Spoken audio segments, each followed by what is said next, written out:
కాకినాడ జిల్లా జగ్గంపేట మండలం కాట్రావులపల్లి గ్రామంలో శ్రీ ఏలేటి పెదవీరన్న మెమోరియల్ జిల్లా పరిషత్ హైస్కూల్ శిష్టివ వార్షికోత్సవ వేడుకలు ఘనంగా నిర్వహించారు. 1965 నుంచి 2025 వరకు చదువుకున్న పూర్వ విద్యార్థుల పూర్వ కలయికకు వేలాది మంది హాజరై ఆనందంగా పాల్గొన్నారు.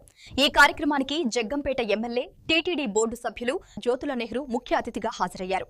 ఈ సందర్భంగా ఆయన మాట్లాడుతూ పాఠశాలకు భూమిదానం చేసిన ఏలేటి పెదవీరన్న కుటుంబాన్ని అభినందిస్తూ పూర్వ విద్యార్థుల ఐక్యత అభినందనీయమని అన్నారు.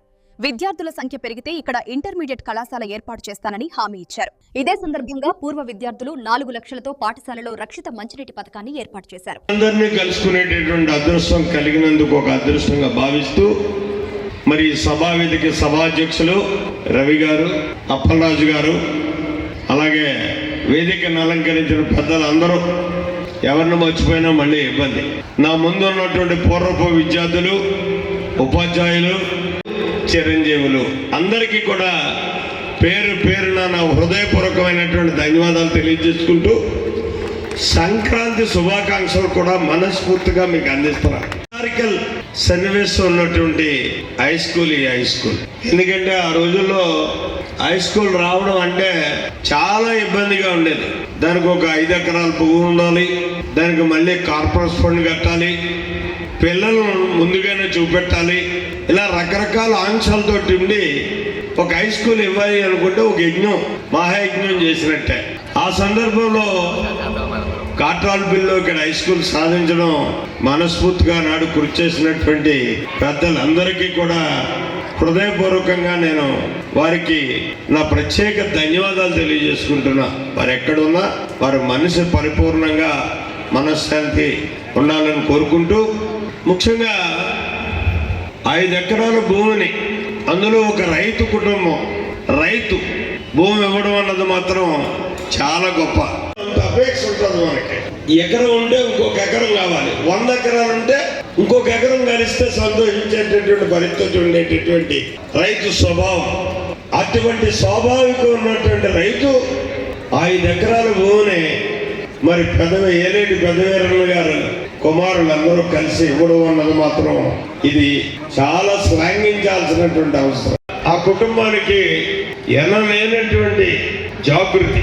దీనికి కారణం ఏంటంటే ఏలేటి చిన్నబాబు గారు, నేను ఫస్ట్ శాసనసభ్యుడు అయినప్పుడు ఆయన సర్పంచ్ ఇక్కడ. ఆయన ఇప్పుడు వచ్చి నా దగ్గరికి వచ్చి ఫస్ట్ అడిగేది ఏంటంటే, మా స్కూల్కి పిల్లలకి 800 మంది ఉన్నారు, ఎక్కడ అకామిడేషన్ సరిపోవట్లేదు, ఎడిషనల్ స్కూల్స్ కావాలి, బిల్డింగ్స్ కావాలి అని చెప్పేసి అని అడిగేటటువంటి పరిస్థితి ఉండేది.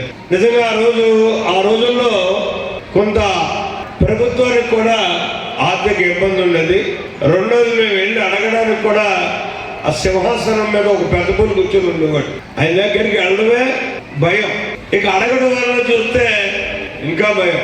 తెల్లవారుజాము 5 గంటలకు వెళ్ళాలి. వెళ్తే మనం ప్రశాంతంగా ఆయనతో పని చేయించుకోవాలనుకుంటే, ఆ సందర్భంలో వెళ్తే ఏమండి ఎందుకు వచ్చాడు అన్నారు. అక్కడ కాట్రావులపల్లిలో ఒక మేజర్ పంచాయతీ ఉందండి, 800 మంది పిల్లలు చదువుతున్నారు. అయితే చదువుకోవడానికి అయితే పిల్లలు ఉన్నారు, టీచర్స్ ఉన్నారు, కానీ అకామిడేషన్ మాత్రం లేకుండా చెట్ల కింద ఉంటున్నారు. దాన్ని ఫలానా వ్యక్తులు ఈ రకంగా 5 ఎకరాలు దానం ఇచ్చారు. సుమారు ఇప్పుడు కార్పొరేట్ ఫండ్ కూడా కట్టారు. ఆ రకంగా స్కూల్ ఏర్పడ్డది, దాని చరిత్ర అదే అంటే వెంటనే ఆయన లేచి నుంచొని, విద్య కోసం మనం ఏమైనా చెయ్యాలి తమ్ముడు, ఏం కావాలంటే దిద్దాం అంటే నా చేతిలో ఉన్న పేపర్ భయంగానే పెట్టాను. వెంటనే దాని మీద రాశాడు ఆయన, దీనికి కావలసినటువంటి నిధులు తెలుగులో శాంక్షన్ ఇవ్వండి, విద్యాశాఖ మార్చు. ఇంక మళ్ళీ రెండోది లేదు, వాళ్ళకే నాకు అది కొట్టొచ్చినట్టు జ్ఞాపకం అవుతాం. ఆ రకంగా కూడా కొన్ని అదనపు బళ్ళు ఇక్కడ మనం గదులు కొన్ని తెచ్చుకున్నటువంటి సందర్భం. అంటే స్కూల్కి దానం ఇవ్వడం ఒక ఎత్తు అయితే, ఆ స్కూల్ అభివృద్ధిని మనసావాచా కోరుకోవడం ఆ కుటుంబానికి ఉన్నటువంటి గొప్పతనంగా నేను భావిస్తున్నాను. విద్యా విధానం గురించి కానీ ఈ ప్రభుత్వాలు చేస్తున్నటువంటి అవసరం లేదండి. వారికి సమకూర్చి విద్యను అభ్యసించేటటువంటి అవకాశం ఈ రాజు ప్రభుత్వాలు కల్పిస్తున్నాయి. ఎందుకంటే 1వ తరగతిలో జాయిన్ అయితే 15,000 రూపాయలు డబ్బులు ఇస్తున్నారు ఆ తల్లికి.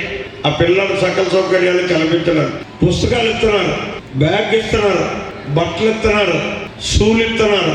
మళ్ళీ ఇవన్నీ సరిపోవని చెప్పేసి పర్యవేక్షణ కోసం ముస్తాబు చేసే బాధ్యత కూడా ఇవాళ ఉపాధ్యాయులకు చెప్పాడు మా చంద్రబాబు నాయుడు గారు. అంటే పిల్లవాడు ఎప్పుడు పరిశుభ్రంగా ఉంటే ఆరోగ్యవంతంగా ఉంటాడు, ఆరోగ్యవంతంగా ఉంటే తెలివిగా ఉంటాడు, తెలివిగా ఉంటే విజ్ఞానవంతమైనటువంటి సమాజం ఏర్పడుతుంది అని చెప్పి ఒక మంచి ఆలోచనతోటి ఇవాళ విద్యా విధానాన్ని కొనసాగిస్తున్నటువంటి పరిస్థితి ఉంది. కావాలి అని చెప్పి ఇవాళ మీరు అడగవసరం లేదు, మేమే మీకు ఇచ్చేటటువంటి పరిస్థితుల్లో ఉన్నాం. కానీ స్ట్రెంగ్త్ కావాలి. ఇక్కడ ఒక పోటీతత్వం నడుస్తుంది. దీని మీద మా రవి గారు ఇబ్బంది పడవచ్చు. టెక్స్ట్ బుక్స్ ఇస్తున్నారో ఒకసారి ఆలోచించండి. అంతేకాదు పాఠ్య పుస్తకాలతో పాటు కూడా మీ విజ్ఞానాన్ని ఇంకా సముపార్జించుకోవడం ఈ సంవత్సరం ఆటోమేటిక్గా వచ్చాయి. ఎందుకంటే స్ట్రెంగ్త్ సరిపోతే దాన్ని ప్రమోట్ చేసుకుంటే వెళ్తున్నారు. 8th నుంచి 9th, 9th నుంచి 10th, 10th నుంచి +1, +2 డిగ్రీ దగ్గరికి వచ్చే లెక్క కొంత బ్రేకర్. ఆ డిగ్రీ అన్న దాన్ని మనం ప్రయత్నం చేసుకుని తెచ్చుకోవాలి. అది పరిస్థితి. అయితే గతంలో డిగ్రీ కోసం పెద్దాపురం చదివి ఒకసారి ఫోటో గురుగారు ఒకసారి చేసినందుకు ఈ కార్యక్రమానికి మాకు ముఖ్య అతిథులుగా ఇచ్చేసి ఈ కార్యక్రమాన్ని జయప్రదం చేసినందుకు